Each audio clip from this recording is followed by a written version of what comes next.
Nelson Mandela long walk to freedom. இங்கே Nelson Mandela அப்படின்றது world ஃபேமஸான ஒரு பர்சனாலிட்டி. இந்த லாங் வாக் டு ஃப்ரீடம் அப்படின்றது அவர் எழுதின ஆட்டோபயோகிராஃபி. இங்கே ஆட்டோபயோகிராஃபி அப்படின்றது தன்னை பற்றி தானே எழுதிக்கிறது, சுயசரிதை சொல்லுவோம். That is autobiography. So Nelson மண்டேலாவுடைய ஆட்டோபயோகிராஃபி பேர் வந்து லாங் வாக் டு ஃப்ரீடம். இவரை பற்றி தான் இந்த லெசனில், இந்த ஆட்டோபயோகிராஃபியில் ஒரு சின்ன பார்ட் தான் இந்த லெசனில் நம்ம பார்க்க போகிறோம். Nelson ரோஹிலாலா Mandela. ஸோ இவரை பற்றி பார்க்கலாம். நான் மகாலட்சுமி. இன் திஸ் எக்ஸ்ட்ராக்ட் இங்கே கொடுத்துருக்கக்கூடிய இந்த பார்ட்டில் ஃப்ரம் இஸ் ஆட்டோபயோகிராஃபி. ஆட்டோபயோகிராஃபின்றது செல்ஃப் ரைட்டிங், நம்மளை பற்றியே நம்ம எழுதினா that is autobiography. Long walk to freedom. Mandela speaks about a historic occasion. வரலாறு நிறைந்த ஒரு சம்பவத்தை பற்றி வந்து இங்கே சொல்ல போகிறாங்க. ஒரு செயல், ஒரு விஷயத்தை பற்றி இங்கே நமக்கு சொல்ல போகிறாங்க. இதை வந்து அவருடைய ஆட்டோபயோகிராஃபியான லாங் வாக் டு ஃப்ரீடம் அப்படிங்கிற புக்கில் அவர் சொல்லியிருக்காரு. த இனாக்ரேஷன் அப்படின்றது என்னென்னா, இப்போ புதுசாக ஒரு வீடு கட்டுறோம் அப்படின்னா அதை நம்ம திறப்பு விழா பண்ணுறோமா, அதுதான் இனாக்ரேஷன். இப்போ பெரிய பெரிய பர்சனாலிட்டிஸ் வந்து ஹையர் போஸ்டிங்க்கு வராங்க அப்படின்னா, ஒரு சிஎம் பிஎம்லாம் ஆகிறாங்கன்னா அவங்களுக்கு அந்த பதவி ஏற்பு விழா நடத்துவாங்க. தட் இஸ் இனாக்ரேஷன் சொல்லுவாங்க. ஸோ அந்த இனாக்ரேஷனை பற்றின ஒரு சின்ன பார்ட்டை மட்டும் இந்த லெசனில் நம்ம பார்க்கலாம். Check your its news item from the BBC of 10 May 1994. 10 May 1994ல பிபிசி நியூஸில் வந்தக்கூடிய ஒரு விஷயம். Mandela become South Africa's first black president. So நியூஸில் என்ன சொல்கிறாங்க, மண்டேலா அப்படிங்கிறவர் சவுத் ஆஃப்ரிக்காவுடைய ஃபஸ்ட்டு பிளாக் பிரசிடெண்ட். அங்கே பிளாக் அப்படின்னா என்னென்னா கருப்பின மனிதர்கள், ரொம்ப பிளாக்காக இருப்பாங்க. ஆஃப்ரிக்காவில் இருக்கக்கூடிய மக்கள் வந்து பிளாக்காக இருப்பாங்க இல்லையா. ஸோ கருப்பின மனிதர்களில் ஃபஸ்ட்டு பிரசிடெண்ட் ஆனவர் நெல்சன் மண்டேலா தான் சவுத் ஆஃப்ரிக்காவில். இது வந்து நியூஸாக வருது. எப்போ 10 May 1994ல் பிபிசி நியூஸில் இதை சொல்கிறாங்க. Nelson Mandela has become South Africa's first black president after more than 3 centuries of white rule. இங்கே 3 centuries அப்படின்றதுனா 300 சென்ச்சுரின்றது 100. ஸோ 300 வருஷமாக இந்த நாட்டை, இந்த சவுத் ஆஃப்ரிக்காவை ஒயிட் பீப்புள் தான் ஆண்டுட்டு இருந்தாங்க. ஸோ ஆஃப்டர் 300 years இப்போ ஒரு பெரிய ஒரு விஷயம் நடந்திருக்கு. என்னென்னா, கருப்பின மனிதர் வந்து இப்போ பிரசிடெண்ட் ஆயிருக்காரு அப்படின்றத நியூஸாக சொல்லிட்டு இருக்காங்க. Mister Mandela's African national Congress party ஒரு கட்சி. அந்த கட்சி பேர் வந்து ANC, African national Congress party. 52 of 400 seats, மொத்தம் 400 சீட்ஸு. அந்த 400 சீட்ஸில் 252 இடங்களில் வந்து இந்த ANC பார்ட்டி ஜெயிச்சிட்டாங்க. இந்த first democratic election of South Africa's history. South ஆஃப்ரிக்காவுடைய வரலாற்றிலேயே டெமோக்ராட்டிக் அப்படின்றது என்னென்னா, ஓட்டு போட்டு எலெக்ஷன் வச்சு நம்ம லீடரை செலக்ட் பண்ணுவோம் இல்லை, that is democratic. Even India பார்த்திங்கன்னா நம்ம டெமோக்ராட்டிக் தான், நம்ம ஓட்டு போட்டு தான் நம்மளோட லீடர்ஸை செலக்ட் பண்ணுறோம் அந்த மாதிரி. ஸோ இங்கே சவுத் ஆஃப்ரிக்காவில் நடந்த முதல் டெமோக்ராட்டிக் எலெக்ஷனும் இது தான். இதில் ஃபஸ்ட்டு பிளாக் பிரசிடெண்ட் உட்கார்றாரு. ஆஃப்ரிக்காவுடைய ஹிஸ்ட்ரியிலே இதுதான் ஃபஸ்ட்டு. இந்த இனாக்ரேஷன் செரிமனி, இங்கே இனாக்ரேஷனாக துவக்க விழா, அவருக்கு அந்த பதவியேற்பு விழா, அந்த ஒரு ceremony function took place in the Union Buildings amphitheatre in Pretoria டுடேன்றது இங்கே 10 May 1994. ஏன்னா இது நியூஸுடைய பார்ட்டு தானே இது, அதனால் அது. ஸோ ஆம்பி தியேட்டர் அப்படிங்கிற ஒரு யூனியன் பில்டிங் அப்படிங்கிற ஒரு இடத்துல, ஆம்பி தியேட்டர் அப்படிங்கிற இடத்துல பெட்ரோட்ரியா அப்படிங்கிற பிளேஸில் இந்த அக்கேஷன் நடக்குது. Attended by politicians and dignitaries from more than 140 countries around the world. உலகத்தில் இருக்கக்கூடிய பெரிய பெரிய பதவிகளில் இருக்கக்கூடிய அரசியல்வாதிகள், டிக்னிட்டரிஸ்னால் பெரிய ஒரு போஸ்டிங்கில் இருக்கக்கூடிய பர்சனாலிட்டிஸ்லாம் கிட்டத்தட்ட பார்த்திங்கன்னா 140 countries இவருடைய இனாக்ரேஷன் பார்க்குறதுக்காக அங்கே எல்லோரும் கூடியிருக்காங்க. Never again will this beautiful land experience a oppression of one by another. So இனிமேல் இந்த அழகான இந்த ஒரு லேண்டில், பூமியில் ஒருத்தர் இன்னொருத்தர் வந்து அப்ரெஸ் பண்ணுறது. அப்ரெஸ்னா அவங்களுடைய இதை வந்து அப்படியே அடக்கி வைக்கிறது, அடக்கி ஆளக்கூடிய அந்த இது வந்து இனிமேல் இது நடக்காது, set Nelson Mandela in is address. So அந்த மீட்டிங்கில் இவர் அப்படி சொல்கிறார், இனிமேல் இந்த பூமியில் வந்து ஒரு இனம் இன்னொரு இனத்தை வந்து அப்ரெஸ் பண்ணுறது தாழ்த்தி யூஸ் பண்ணுறது, இல்லை அவங்கள வந்து அடிமைகளாக நடத்துறது, அந்த மாதிரியான விஷயங்கள் வந்து இனி இந்த பூமியில் நடக்காது அப்படின்ட்டு அந்த இனாக்ரேஷன் ஃபங்க்ஷனில் நெல்சன் மண்டேலா சொல்லியிருக்கார். Jubilant scenes on the streets of Pretoria followed this ceremony with blacks, whites, colored red celebrating together. So black people, white people, coloured எல்லாருமே ஒன்றா சேர்ந்து அந்த தெரு ஃபுல்லாக, அந்த பெட்ரோரியா தெரு ஃபுல்லாக பார்த்திங்கன்னா எல்லோரும் கூடியிருக்காங்க. More than 1 lakh South African men, women and children of all races sang and dance with Joy.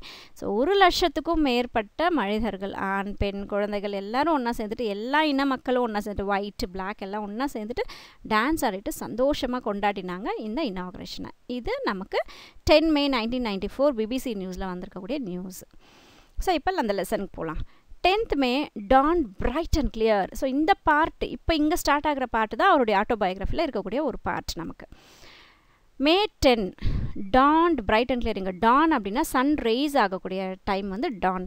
டஸ்க்குன்னு சொன்னால் சன் செட் ஆகக்கூடிய டைமை டஸ்க்குன்னு சொல்லுவோம். So dawned bright and clear. May 10 அந்த சவுத் ஆஃப்ரிக்கா அப்படியே ரொம்ப பிரைட்டாக, ரொம்ப கிளியராக அப்படியே விடிஞ்சுது. For the past few days I had been pleasantly besigned by dignitaries, the world leaders who are coming to pay their respects before the inauguration. Besigned அப்படின்னா force surrender. Surrender ஆக சொல்லி இவங்க ஃபோர்ஸ் பண்ணுறாங்க, இவரை வந்து சரண்டர்ஸ் ஆக சொல்லி force பண்ணிகிட்டு இருந்தாங்க பார்த்தீங்களா. அவங்கெல்லாம் வந்து இந்த ஃபங்க்ஷனுக்கு வந்திருக்காங்க.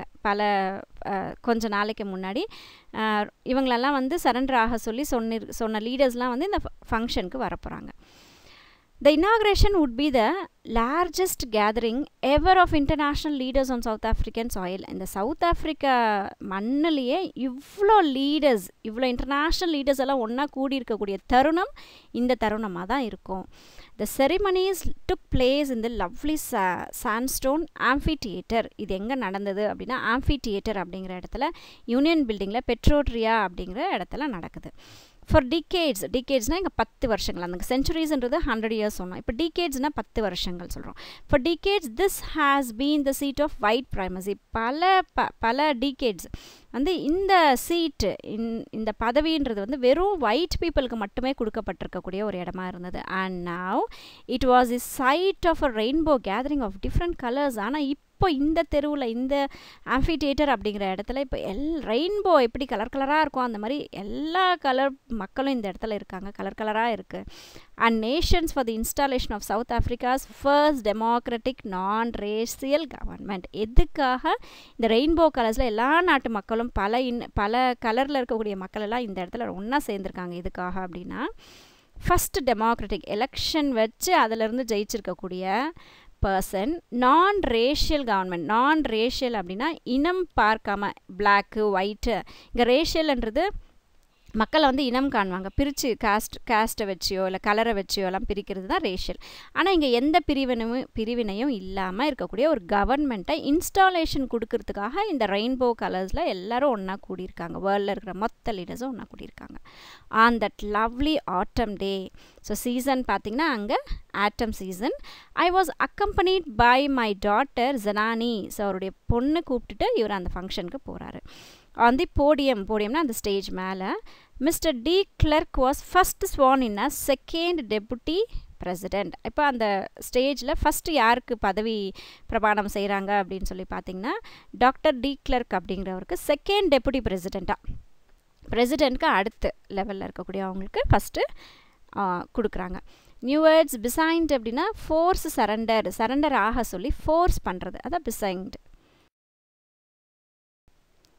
Then Thabo Mbeki was sworn in as the first deputy president. இப்போ ஃபஸ்ட்டு போடியமில் கூப்பிட்டது யாருன்னா செகண்ட் டெபுட்டி பிரசிடெண்ட்டை கூப்பிட்டாங்க. இப்போ ஃபஸ்ட்டு டெபுட்டி பிரசிடெண்ட்டாக டாம்போ பெக்கி அப்படிங்கிறவரை பதவி ஏற்பு செய்கிறாங்க. When it was my turn, இப்போது இவருடைய டர்ன். இங்கே மை டர்ன் அப்படின்றது யார்? Nelson Mandela. ஏன்னா அவருடைய ஆட்டோபயோகிராஃபி தானே இது. ஸோ இப்போ இவருடைய தருணம் வரும்போது, இவருடைய டர்ன் வரும்போது, I pledge to obey and uphold the constitution.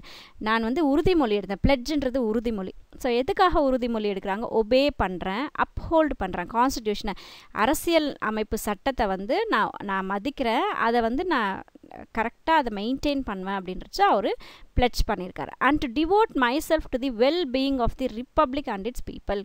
என்னை வந்து நான் அர்ப்பணிக்கிறேன், இந்த ரிப்பப்ளிக்கில் வாழக்கூடிய இந்த மக்களுக்காக என்னை வந்து நான் டிவோட் பண்ணி நான் என்னுடைய செயல்களை நான் செய்வேன் அப்படின்ட்டு பிளெட்ஜ் பண்ணார். To the assembled guest and the வாட்சிங் வேர்ல்ட் ஐ செட், இங்கே இருக்கக்கூடிய மக்களுக்கோ என்னை கவனிச்சிட்டு இருக்கக்கூடிய உலகத்துக்கும் நான் என்ன சொன்னேன் அன்னைக்கு அப்படின்னா, today all of us do by our presence here, நம்ம எல்லோரும் இங்கே கூடியிருக்கக்கூடிய இந்த தருணத்தில் confer glory and hope in newborn liberty. இங்கே லிபர்ட்டின்றது ஃப்ரீடம். ஸோ இந்த ஃப்ரீடமை, க்ளோரின்றது ரொம்ப பிரகாசமான இந்த ஃப்ரீடமை நான் வந்து உங்கள்கிட்ட வெளிப்படுத்துகிறேன். கன்ஃபர்னா வெளிப்படுத்துறது. Out of the experience of an extraordinary human disaster அப்படின்றது டேமேஜ்.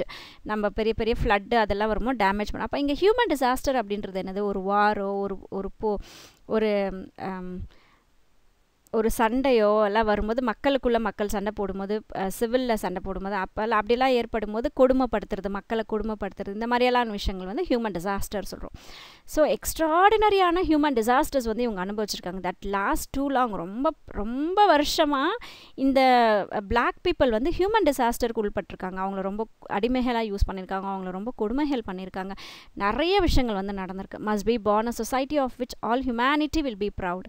ஸோ இந்த மாதிரி இருந்தக்கூடிய என்னுடைய இன மக்களுக்கு இந்த ஒரு ரிப்பப்ளிக், இந்த ஒரு ஃப்ரீடம் அப்படின்றது ஒரு பெரிய ஒரு ப்ரௌடாக இருக்குது, ஒரு பெரிய ஒரு ஸ்டேட்டஸாக இருக்குது அப்படின்றத அவர் சொல்கிறார். We who were outlaws not too so long ago have today been given the rare privilege to be host to the nations of the world on our own soil. எங்களுடைய மண்ணில் நாங்கள் இந்த போஸ்டிங்க்கு வரத்துக்கோ இல்லை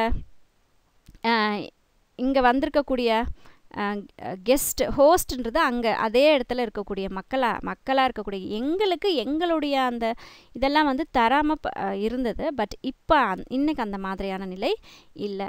we thank all of our distinguished international guests for having come to take positions. இங்கே வந்திருக்கக்கூடிய international கெஸ்ட்டுக்கு எல்லாருக்கும் வந்து நான் ரொம்ப தேங்க் பண்ணுறேன். With the people of a country of what is, எங்களுடைய மக்கள் சார்பாக நான் வந்து உங்களுக்கு எல்லாருக்குமே என்னுடைய நன்றிகளை சொல்லிக்கிறேன். After all a common victory for justice. இது ஒரு சாதாரண ஒரு நியாயத்துக்கு உண்டான ஒரு வெற்றி, ஃபார் பீஸ் அமைதிக்கு உண்டான ஒரு வெற்றி, அண்ட் ஃபார் ஹியூமன் டிக்னிட்டின்றது ரெஸ்பெக்ட். ஒரு மனிதன் இன்னொரு மனிதனை ரெஸ்பெக்ட் பண்ணணும் அப்படிங்கிற ஒரு விஷயத்துக்கான ஒரு விக்ட்ரி தான் இது அப்படின்னு சொல்கிறாரு. We have at last achieved our political எமான்சிபிகேஷன்னா ஃப்ரீடம். ஸோ ஒரு வழியாக எவ்வளவோ நாங்கள் கஷ்டப்பட்டுட்டோம், எவ்வளவோ நாங்கள் கடந்து வந்துட்டோம். ஆனால் இன்றைக்கி பொலிட்டிக்கல் ஃப்ரீடம் வந்து எங்களுக்கு கிடச்சிருக்கு. இவ்வளோ வருஷமாக ஆட்சியில் அவங்க மட்டும் தான் இருந்தாங்க. ஆனால் இன்றைக்கி கருப்பின மனிதர்களும் வந்து அதுவும் எங்களோட சொந்த நிலத்திலேயே எங்களுக்கு அந்த ரைட்ஸ் இல்லாமல் இருந்தது. பட் இப்போ எங்களுக்கு அந்த ஃப்ரீடம் கிடச்சிச்சு, பொலிட்டிக்கல் ஃப்ரீடம் கிடச்சிச்சு. We pledge ourselves to liberate all our people from the continuing bondage of poverty. So நான் ஒரு உறுதிமொழி எடுக்கிறேன். என்னென்னா, என்னுடைய இன மக்களுக்கு பொதுவாக ஆல் ஆஃப் பீப்புள்னா அந்த சவுத் ஆஃப்ரிக்காவில் இருக்கக்கூடிய மக்களுக்கு இங்கே லிபரேட் அப்படின்னா ஃப்ரீடம் கொடுக்குறது. எதில் இருந்தாலும் ஃப்ரீடம் கொடுக்கணும்னு நினைக்கிறாரு அப்படின்னா பாவர்ட்டி, உணவு இல்லாமல் சாப்பாடு இல்லாமல் எல்லாம் கிடப்பாங்க இல்லையா, வறுமை, தட் இஸ் பாவர்ட்டி. டிப்ரிவேஷன் அப்படின்றது மறுபடியும் பாவர்ட்டி தான். உணவு இல்லாமல் அவங்க இல்லாமல் அன்றாட வாழ்க்கைக்கு உண்டான விஷயங்கள் இல்லாமல் கஷ்டப்படுறது. சஃபரிங், என்னெல்லாம் கஷ்டப்பட்டாங்களோ மனிதர்கள், அதில் ஜெண்டர், ஆண் பெண் அப்படிங்கிற வேறுபாடுகள் அண்ட் அதர் டிஸ்கிரிமினேஷன்ஸ், வேறு என்னெல்லாம் வந்து வேறுபாடுகள் இருந்தது, இதில் இருந்தெல்லாம் என் மக்களுக்கு நான் ஃப்ரீடம் கொடுக்கணும் அப்படின்றத நான் பிளட்ஜாக எடுக்கிறேன் அப்படின்றாரு. Never never and never again shall it be that this beautiful land will again experience the oppression of one by another. இனிமேல் இந்த பூமியில் எப்பயுமே என்றைக்குமே ஒரு இன மக்கள் இன்னொரு இன மக்களை வந்து கொடுமைப்படுத்துறதோ இல்லை கஷ்டப்படுத்துறதோ அதெல்லாம் வந்து இனிமேல் இந்த பூமியில் நடக்கவே நடக்காது. The sun shall never set on so glorious a human achievement. இது ஒரு மனிதனுக்கு கிடைச்சிருக்கக்கூடிய ஒரு பெரிய ஒரு அச்சீவ்மெண்ட், பெரிய ஒரு விக்ட்ரி அப்படின்றதான் நான் நினைக்கிறேன். Let freedom reign, God bless Africa. இந்த சுதந்திரம் வந்து நம்ம நாடு ஃபுல்லாக அப்படியே பரவி கவர்ன் பண்ணட்டும், ஆட்சி செலுத்தட்டும், காட் பிளஸ் ஆஃப்ரிக்கா அப்படின்ட்டு அவருடைய ஸ்பீச்சை அவர் முடித்தார். நியூ வேர்ட்ஸ் பார்க்கலாம். அப்ஹோல்ட் அப்படின்னா கன்ஃபார்ம் பண்ணுறது, அவுட்லாஸ்னால் இல்லீகலாக இருக்கக்கூடியது, எமான்சிபிகேஷன் ஃப்ரீடம் சுதந்திரம், டிப்ரிவேஷன் பாவர்ட்டி. பாவர்ட்டின்றது அன்றாட தேவைகளுக்கு உண்டான விஷயங்கள் இல்லாமல் வாழ்கிறது, தட் இஸ் பாவர்ட்டி. ஃபுட் இல்லாமல், ட்ரெஸ் இல்லாமல் இருக்கிறது பாவர்ட்டி, ஏழ்மையான நிலை. அப்ரெஷன்ன்றது பெயின், வலி. ரீஜன் அப்படின்றது கவர்ன் பண்ணுறது, ஆட்சி செலுத்துறது. A few moments later, we all lifted our eyes in awe of a spectacular array of South African ஜெட்ஸ்.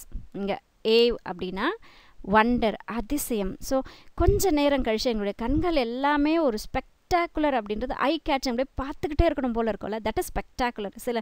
சில நேச்சரான இடங்களை பார்த்தா நமக்கு அப்படியே கண்ணை எடுக்கவே வேணான்னு தோணும் இல்லையா, தட் இஸ் ஸ்பெக்டாகுலர். அரே அப்படின்றது ஃபார்மேஷன், ஒரு ஃபார்ம் பண்ணியிருப்பாங்களா, ஸ்கொயராக ரெக்டாங்குலராக ஒரு ஃபார்மேஷன் பண்ணுறது. சவுத் ஆஃப்ரிக்கன் ஜெட்ஸ் எல்லாம் இப்போது அவங்க ஒரு அரே பண்ணுறாங்க, ஒரு ஃபார்மேஷன் பண்ணி அவங்களுக்கு வந்து அந்த மரியாதையை செலுத்துகிற மாதிரி பண்ணுறாங்க. Helicopters and troop carriers rode in perfect formation over a Union building. அந்த யூனியன் பில்டிங்க்கு மேலே வானத்தில் இந்த South African jets, helicopters, troops எல்லாம் என்ன பண்ணாங்க, பலவிதமான அந்த டிஃப்ரெண்ட்டான அந்த ஃபார்மேஷன்ஸ் எல்லாம் பண்ணி எல்லாரையும் வந்து வியப்பில் ஆழ்த்துறாங்க. It was not only a display of pinpoint precision and military force. இது வெறும் மிலிட்ரி ஃபோர்ஸ் மட்டும் இல்லை, ஒரு ஸ்ட்ரிக்டான ஒரு ப்ரெசிஷன் மட்டும் இல்லை இது, but the demonstration of the military's loyalty to democracy. இந்த மிலிட்ரி உடைய ஒரு ரெஸ்பெக்ட் எதுக்காகனா டெமோக்ரஸி அப்படின்றது, இந்த மக்களுக்காக, தட் இஸ் டெமோக்ரஸி சொல்கிறோம். ஸோ இந்த டெமோக்ரஸிக்கு அவங்க செலுத்தக்கூடிய ஒரு லாயல்ட்டி தான் இந்த விஷயம். டு த நியூ கவர்மெண்ட், புதுசாக ஏற்பட்டிருக்கக்கூடிய இந்த கவர்மெண்ட்டுக்கு அவங்க கொடுக்கக்கூடிய ஒரு loyalty that has been freely and fairly elected. ஃப்ரீயாக, ரொம்ப ஃபேராக, எந்த ஒரு ஒளிவு மறைவும் இல்லாமல் எலெக்ட் ஆகி கவர்னிங் பொசிஷனுக்கு வந்திருக்கக்கூடிய இந்த நியூ கவர்மெண்ட்டுக்கு செலுத்தக்கூடிய ஒரு ரெஸ்பெக்ட் தான் வந்து இந்த ஒரு அரே ஃபார்ம் பண்ணுறது. ஜெட்ஸ் அவங்கெல்லாம் military personalities.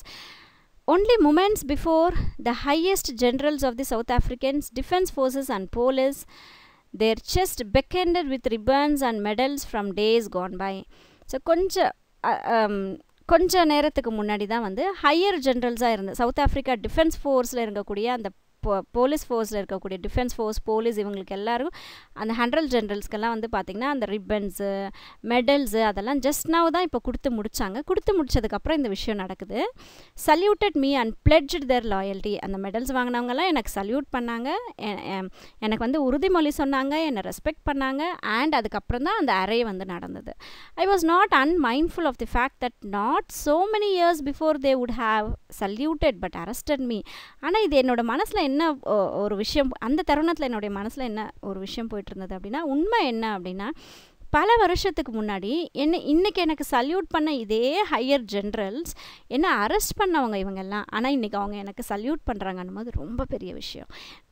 ஃபைனலி கடைசியாக செவ்ரான் ஆஃப் இம்பாலா ஜெட்ஸ், உடைய ஜெட்ஸ் என்ன பண்ணுச்சுன்னா, left the smoke trail of a black, red, green, blue and gold of a new South African flag.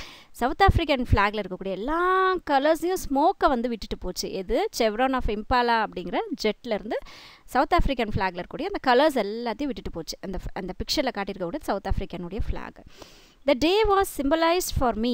அன்னைக்கு அந்த நாள் எனக்கு உண்டான ஒரு நாள் by the playing of our 2 national anthems. அந்த தருணத்தில் 2 நேஷ்னல் ஆந்தம்ஸ் பாடினாங்க. என்னன்னா, the vision of white singing, white people என்ன பாடினாங்க அப்படின்னா, கோசி சிக்கேலே ஐ ஆஃப்ரிக்கா அப்படின்னு சொல்லிட்டு ஒயிட் பீப்புள் அந்த நேஷ்னல் ஆந்தம் பாடினாங்க. அதுக்கு பிளாக் சிங்கிங் இருக்காங்க இல்லையா, கருப்பின மக்கள் என்ன பாடுறாங்க அப்படின்னா, டைஸ்டம் அப்படிங்கிற நேஷ்னல் ஆந்தமை வந்து பாடினாங்க. The old anthem of republic. இந்த டைஸ்டம் அப்படின்றது பழைய ஒரு ரிப்பப்ளிக் உண்டான ஒரு பாடலாக ஆந்தமாக வந்து இதை பாடிக்கிட்டு இருந்தாங்க. ஸோ இப்போ 2 நேஷ்னல் ஆந்தம்ஸ் இந்த தருணத்தில் பாடப்பட்டுச்சு. Although that day neither group know the lyrics of the anthem. They once despised. இங்கே despised அப்படின்னா hate, பிடிக்காமல் இருந்தது.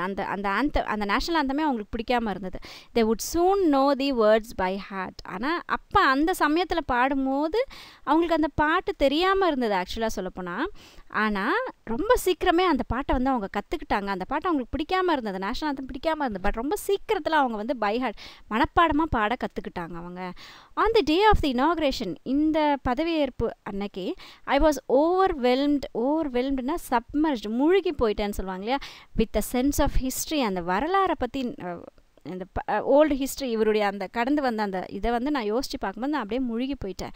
இந்த ஃபர்ஸ்ட் டிகேட், முதல் 10 வருஷத்தில், 20th centuryயுடைய முதல் 10 வருஷத்தில், a few hundred years few years after the bitter Anglo-Boer War. Anglo-Boer War அப்படிங்கிற ஒரு வார் வந்து நடக்குது. எப்போ 20th century உடைய அந்த ஃபஸ்ட்டு 10 வருஷத்தில் நடக்குது Anglo-Boer War. அது ரொம்ப பிட்டராக இருந்தது, கசப்பான ஒரு விஷயம், ரொம்ப அதிகமான சேதங்கள் ஏற்பட்டது. அண்ட் பிஃபோர் மை பர்த், அது என்னுடைய பிறப்புக்கு முன்னாடி. The white-skinned people of South Africa patched up their differences and erected a system of racial domination. இந்த வெள்ளையின மக்கள் என்ன பண்ணாங்க அப்படின்னா, எங்கள் நாட்டில் இந்த கருப்பின மக்களை வந்து டிஃப்ரென்ஸ் படுத்தினாங்க, எங்களை வந்து பிரித்து வச்சுட்டு அவங்களுடைய அந்த டாமினேஷனை வந்து செலுத்தினாங்க எங்கள் மேலே. Against the dark skinned people of their own land, எங்களுக்கு சொந்தமான இந்த நாட்டில் எங்களை அவங்க டாமினேட் பண்ண ஆரம்பிச்சிட்டாங்க, எங்களை அடக்கிய வாழ அவங்க ஆரம்பிச்சிட்டாங்க. The structure they created form the basis of one of the harshest, அவங்க க்ரியேட் பண்ண அந்த ஒரு ஸ்ட்ரக்சர், அவங்க ஃபார்ம் பண்ண அந்த ஒரு கவர்மெண்ட் எப்படி இருந்ததுன்னா ரொம்ப ஹார்ஷாக இருந்தது, ரொம்ப மோசமாக நடந்துட்டாங்க. மோஸ்ட் இன்ஹியூமன், மனிதனுக்கு எதிரான செயல்கள் இருந்தது. Societies the world have ever known, இந்த விஷயங்களெல்லாம் வந்து இங்கே இருக்கக்கூடிய மக்களுக்கு நிறைய பேருக்கு தெரியாமல் கூட இருந்திருக்கலாம், அவ்வளோ கஷ்டப்படுத்தினாங்க எங்களை அவங்க. நவ் இந்த last decade of 20th century, ஆனால் அது அப்படியே யோசிச்சு பாருங்கள், இதே 20th centuryயில் கடைசி 10 வருடங்கள் இப்போது அது அப்படியே மாறிப்போச்சு. நவ் லாஸ்ட் டிகேட் ஆஃப் அதே 20th century கடைசி 10 வருஷங்கள் and my own 8th decade, இப்போ எனக்கு 80 வருஷம் ஆகுது. ஆஸ் அ மேன், ஒரு மனிதனாக 80 வருடங்களை கடந்து வந்திருக்கேன்னா, that system has been overturn, அந்த சிஸ்டத்தையே இப்போ நாங்கள் உடச்சி தலைக்கீழ போட்டிருக்கோம். ஃபார் எவர், இனிமேல் இது எப்பயுமே இப்படி தான் இருக்கும். And replaced by one that recognised the rights and freedoms of all people, எல்லா மக்களுடைய ரைட்ஸ் ஃப்ரீடம்ஸ் எல்லாத்தையும் வந்து நாங்கள் ரீப்ளேஸ் பண்ணியிருக்கோம், அதை ரெக்கக்னைசேஷன் பண்ண வச்சுருக்கோம். Regardless of the colour of the ஸ்கின்னுடைய கலரை வச்சு இனிமேல் இந்த ஒரு சாயலில் எந்த ஒரு விஷயமும் இருக்காது. நியூ வேர்ட்ஸ் பார்க்கலாம். ஏவ் அப்படின்னா ஒண்டர், அதிசயம். ஸ்பெக்டகுலர் அப்படின்றது ஐ கேச்சிங், பார்த்துக்கிட்டே இருக்கலாம் போல் இருக்கக்கூடியது. அரே அப்படின்றது ஃபார்மேஷன், விதவிதமாக செய்யக்கூடிய விஷயங்கள். பின் பாயிண்ட்ன்றது ஸ்ட்ரிக்டாக. பிடெக்டு அப்படின்னா டெக்கரேட் பண்ணியிருந்தாங்க, அந்த ரிப்பன்ஸ் அதெல்லாம் வச்சு டெக்கரேட் பண்ணியிருந்தாங்க. அன்மைண்ட்ஃபுல் அப்படின்றது அவேர், எல்லாருக்கும் தெரியக்கூடிய. டெஸ்பைஸ்டுனா ஹேட், பிடிக்காமல் இருக்கிறது. ஓவர்வெல்ம்டுனா சப்மர்ஜ்டு, மூழ்கி போகிறது. தேங்க்ஸ் ஃபார் வாட்சிங் மை வீடியோ. Take care.